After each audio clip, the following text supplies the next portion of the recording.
Bonjour à tous, j'espère que vous allez excellemment bien. Aujourd'hui on se retrouve pour parler cyclisme. Dans cette vidéo, n'hésitez pas à vous abonner, à réagir dans les commentaires, à mettre un pouce bleu, à partager la vidéo également sur les réseaux sociaux, notamment auprès de vos proches. C'est une vidéo qui n'était pas prévue hier, mais grosse info, grosse nouveauté dans le programme, avec la chute d'Egan Bernal à l'entraînement.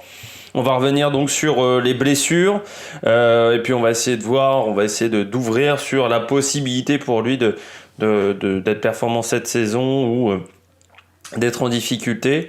Est-ce que ça va impacter dans l'équipe déjà premièrement, mais également impacter au niveau des grands tours aussi.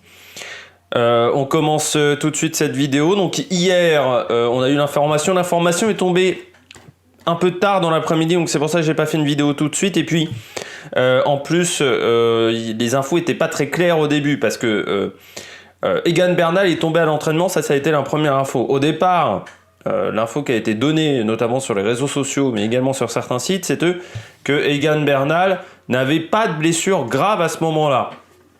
Donc, il y a une photo qui est avec cet article, et là, je me suis dit, dis donc, s'il n'a pas de blessure grave, c'est un miracle. Parce que quand vous voyez l'état du bus, qui est totalement enfoncé, le bus dans lequel je pense il est rentré dedans, tout simplement, là je me suis dit tout de suite, aïe aïe aïe, c'est pas une bonne nouvelle. C'est vraiment pas une bonne nouvelle pour lui. Et puis ensuite, au fur et à mesure de la journée, on a eu des éléments supplémentaires. Voire à un moment, on nous disait presque qu'il était dans un état de coma, dans certaines actualités, notamment qui venaient d'Amérique du Sud. Donc j'ai dit, je prends pas de risque, vraiment. Moi, je sors des infos quand elles sont fiables, quand elles sont assurées à 100%. Et là, c'était pas le cas. Pardon.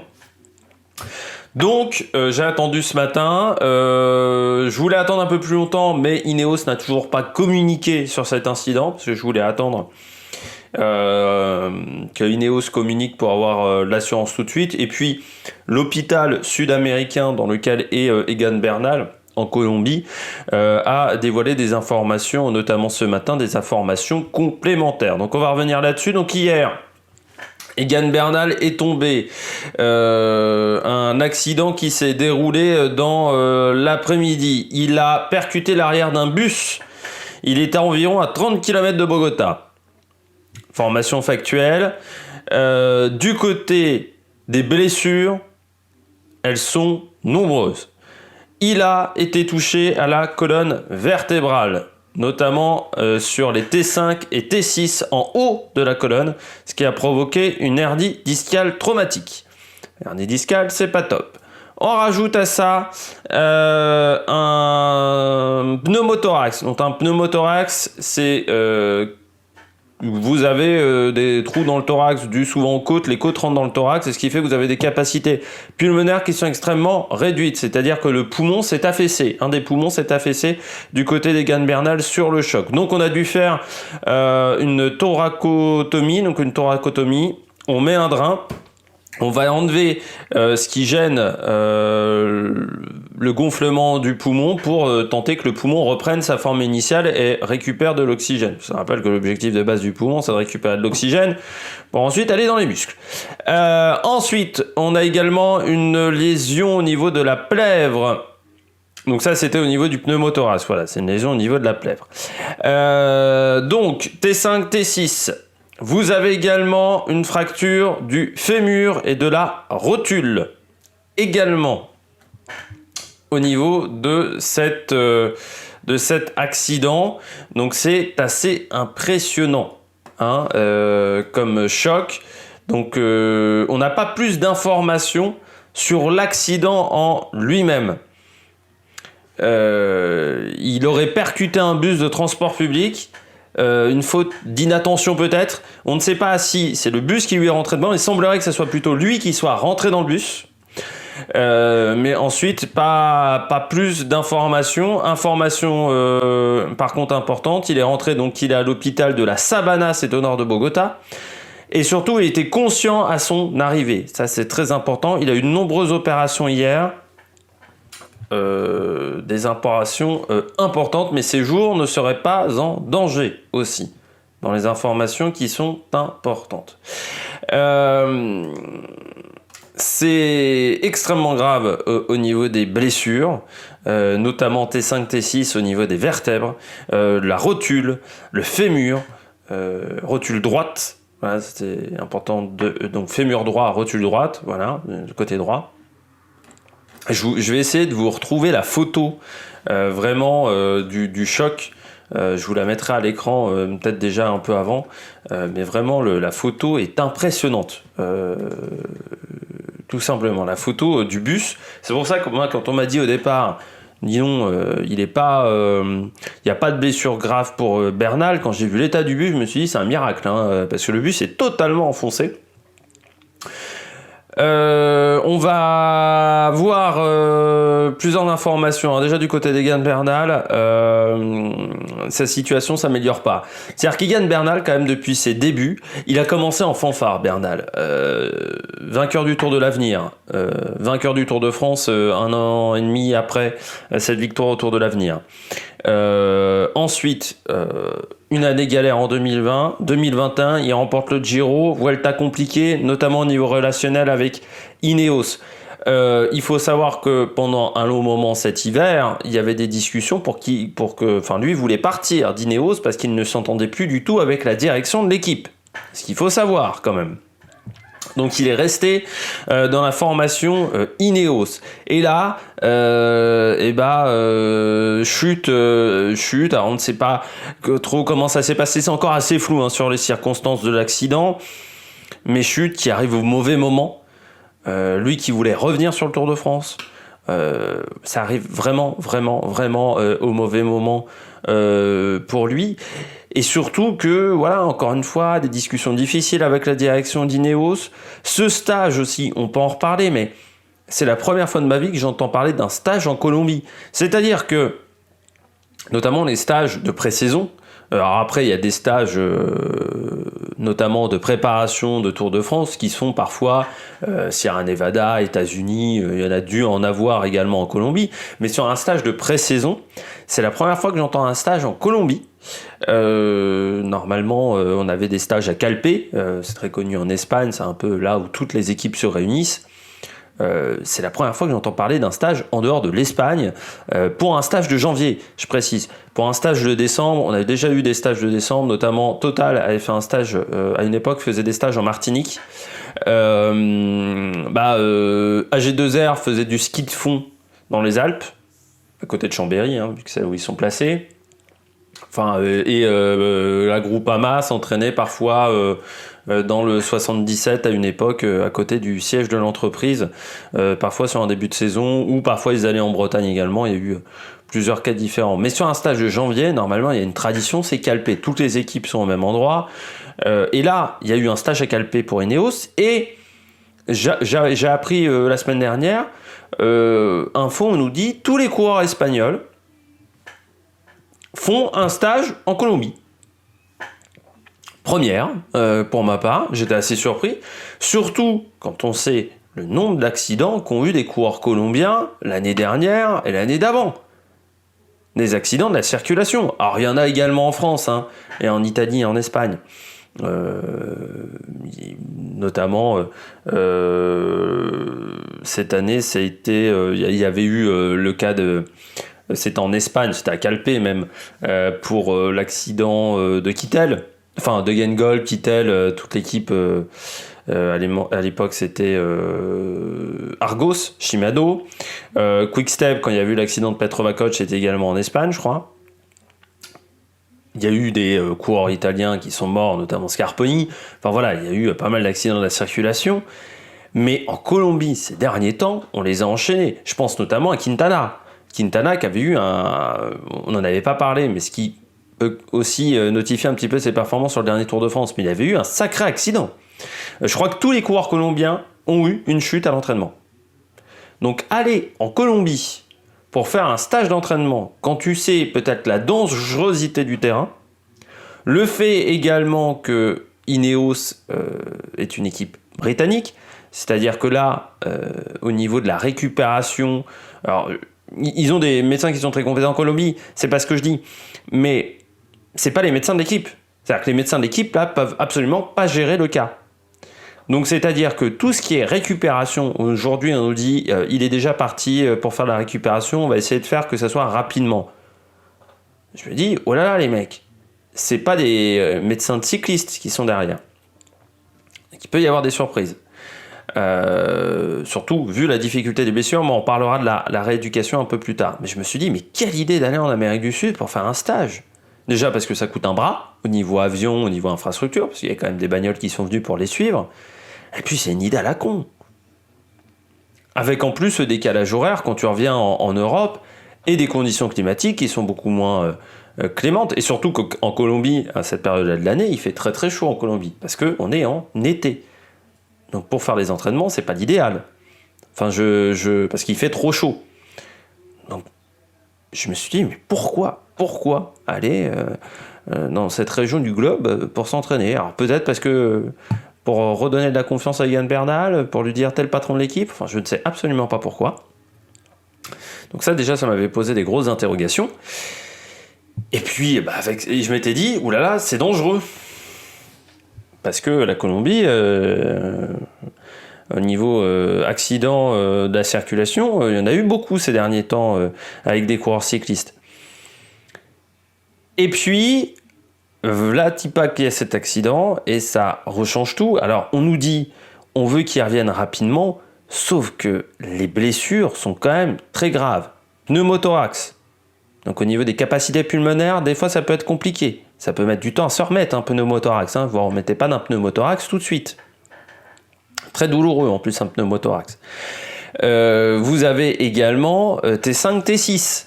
Donc là, il faut stabiliser la colonne. Même si ce ne sont pas des vertèbres... au niveau des vertèbres, ça a l'air d'être plus léger que ce qu'on nous avait dit à un moment. Mais bon, ça reste quand même une fracture au niveau de la colonne vertébrale. Donc, pas l'idéal. Il faut que ça soit stabilisé et ça peut avoir des conséquences sur la position sur le vélo. Jan Bakeland, je crois que c'était la T4. Jan Bakeland avait dit, il avait rapetissé, je crois, de 2 cm sur le vélo avec cette fracture. Parce que la colonne est plus positionnée de la même manière, ça peut avoir des conséquences. Et Jan Bakeland, le jour où il tombe sur le Tour de Lombardie et après derrière, c'est pas le même rendement du tout, Jan Bakeland. Et peut-être que sa blessure a eu des conséquences sur son rendement. Fémur, rotule. Fémur, Froome. On voit quand même qu'il galère depuis 2 ans, Froome. Notamment sur sa position sur le vélo. Rotule. La rotule, pour ceux qui ne sauraient pas où ça se trouve, c'est au niveau du genou. C'est ce qui permet à votre genou d'éviter de faire des 360 ou des 720. Au niveau de votre tibia ou votre péroné, de faire des tours sur lui-même. Permet de stabiliser le genou. C'est-à-dire que le genou, si on ne lui met pas la rotule, il peut partir à gauche, à droite, dans tous les sens. Avec la rotule, ça bloque le genou. Communément, c'est quand même un élément important pour un coureur cycliste. Rotule, je crois que c'était Petrova Koch qui avait eu rotule.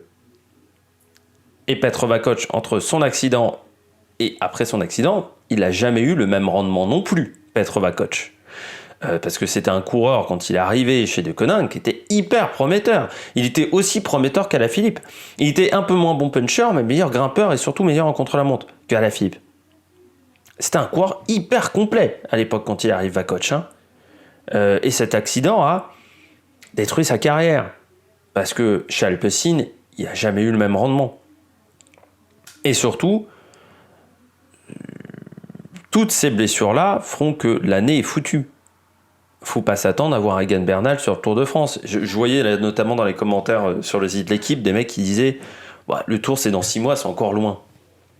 Oui, mais une rotule ça doit être 8 mois. On est fin janvier. Donc tu peux déjà compter quasiment le mois d'octobre avec 8 mois. Et tu rajoutes à ça d'autres blessures importantes. Ça va être très compliqué. Il faut se le mettre en tête. Surtout qu'Egan Bernal, alors certes, il n'a pas l'âge de Froome lors de son accident. Il a 25 ans. Mais bon, comme je vous l'ai dit, parfois, Froome, il s'en est parmi. Vakoch, il était pas vieux, Vakoch, hein. Il devait avoir 25 ans, Vakoch, quand il a eu son accident. Degenkolb aussi, qui avait eu... il avait peut-être eu pneumothorax à l'époque, Degenkolb. Mais il a jamais retrouvé son niveau non plus. Et Degenkolb, il a 26-27 ans, son accident. Il n'est pas très vieux non plus. Bakelands, il devait avoir 27-28. Alors, il y a le contre-exemple également sur la fracture du fémur. C'est le contre-exemple Michael Woods. Michael Woods, il s'en est remis en 3 mois et Michael Woods, il a dû l'avoir à 33-34 ans. Donc, il y a des contre-exemples de mecs qui s'en sont bien remis. Mais il faut voir également, est-ce que c'est une fracture avec déplacement ? Parce que notamment le cas de Froome, il y avait déplacement de la fracture du fémur. Et puis, là encore, Michael Woods, il y avait, je crois, que fémur. Villermoz a fait fémur cette année. Au Tour de Suisse. Il a remis 3 mois dessus. Je crois, 3 ou 4 mois. Parce qu'il a un peu couru en fin de saison. Donc 3 mois et demi à peu près. Parce que le Tour de Suisse c'était mi-juin, donc il a roulé un petit peu en octobre. Villermoz. Mais voilà, ça a des conséquences. Et puis Villermoz, on ne l'a pas revu. Est-ce qu'il va avoir le même niveau ? Bon, alors c'est un peu compliqué avec Villermoz, mais au moins le même niveau qu'il avait chez Total. Mais bon, chez Total, c'était pas fou. Mais là, on peut avoir quand même des inquiétudes au niveau de Egan Bernal. Au niveau de comment il va s'en remettre. Ça, c'est vraiment très inquiétant. Surtout que il a un contrat jusqu'en 2026. Ça me rappelle Froome, ça, quand Israël l'a embauché sans savoir quel était réellement son niveau. Juste sur le palmarès. Bah là, c'est un peu le problème. Quand vous mettez des contrats longue durée, de 4-5 ans, c'est Evenepoel, je crois aussi, qui a un contrat longue durée comme ça. Pogacar. Le problème, c'est que si le coureur a un gros pépin physique, ce qui est le cas aujourd'hui maintenant d'Egan Bernal, vous avez 4 ans de salaire. Si, pour une raison ou une autre, Egan Bernal ne retrouve pas son niveau, ou Egan Bernal ne peut pas remonter sur un vélo, vous le payez 4 ans à rien faire. C'est pour ça que moi je suis pas fan des contrats très longue durée. Parce qu'en cas de grosse blessure, ça a des conséquences énormes pour un sponsor et pour un collectif d'une équipe. On va parler, donc vous le verrez pas autour de la Provence, hein, Bernal. On va parler maintenant pour l'équipe, pour les conséquences pour l'équipe, les conséquences pour cette formation en 2022. Certains coureurs vont pouvoir en profiter. Ah ben le malheur des uns fait le bonheur des autres, on le dit toujours. Je pense notamment à des coureurs qu'on a moins vus l'année dernière.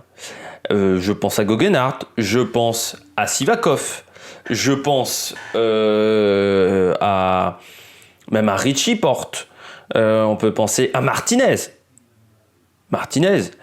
Dans ces coureurs-là, il y en a forcément un qui va passer de coureur un peu électron libre à véritable leader de cette formation pour un grand tour. Voilà. Même un Geraint Thomas.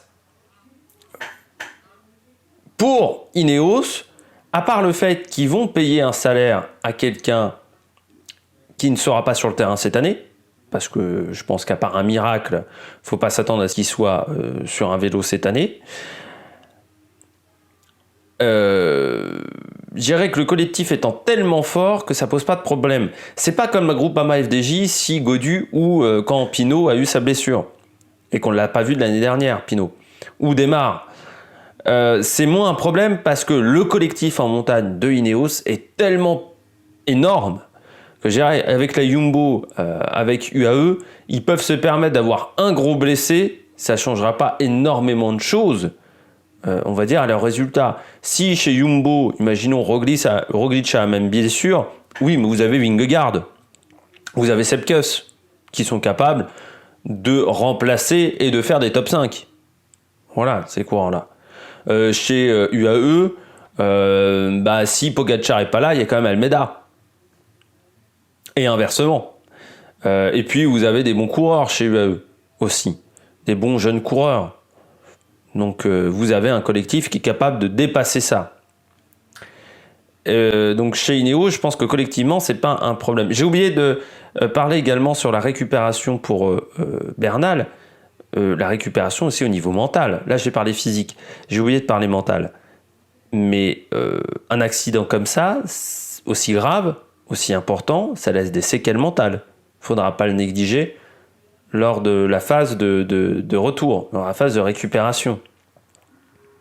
Est-ce qu'il ne va pas avoir des peurs dans le peloton?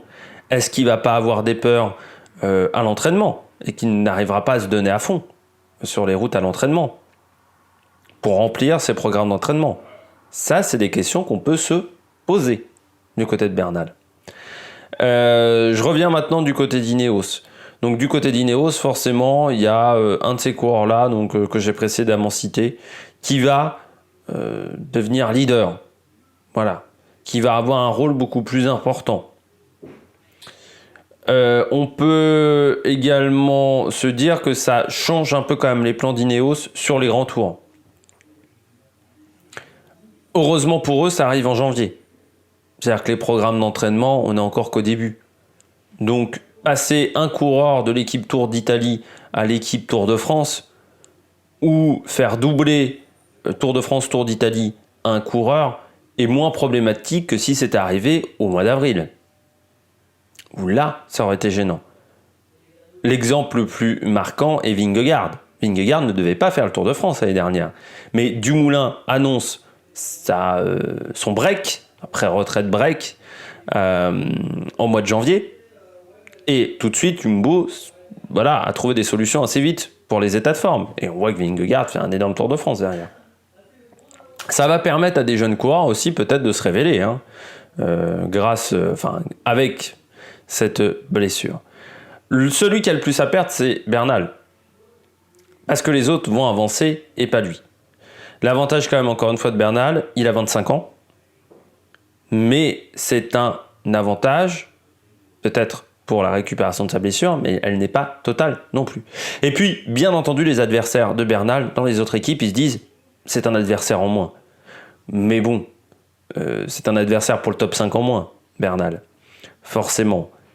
Mais bon, ça ne veut pas dire que la situation est totalement ouverte pour le prochain Tour de France, hein. Il y a toujours Pogacar, les mecs. Donc voilà, on est revenu, je pense, assez longuement sur cette chute, sur ce problème d'Egan Bernal. On parlera cyclisme encore. On parlera de toutes les courses espagnoles en un bloc. J'ai vu la Classica Valenciana 1969. Petit prologue peut-être à ce que je dirai après. Fabien Grelier a fait du bon boulot. Bon, ça a été un sprint chaotique, notamment Bonifacio qui tombe, je crois, dans le dernier kilomètre. Mais Fabien Grelier a fait un énorme travail dans les 6-7 derniers kilomètres. Voilà. Je dis un compliment de Fabien Grelier, c'est assez rare, notifiez-le. Et je ne dis pas un compliment sur Fabien Grelier parce qu'on m'a dit dans les commentaires de la vidéo de Total que j'avais été très méchant, notamment avec Benoît Genosot. Ces gens-là n'ont pas dû voir les vidéos Formule 1, parce que j'étais méchant bien plus avec Nikita Mazepin et Schumacher, je pense, qu'avec Benoît Genosot. Je trouve que j'ai pas été hyper sévère avec Benoît Genosot, j'aurais pu être beaucoup plus méchant. J'espère que vous avez aimé cette vidéo. Si vous avez aimé cette vidéo, n'hésitez pas à mettre un pouce bleu, à réagir dans les commentaires, à partager la vidéo, également sur les réseaux sociaux. Et puis nous, on se retrouve très bientôt sur la Mac Production. Ciao, ciao!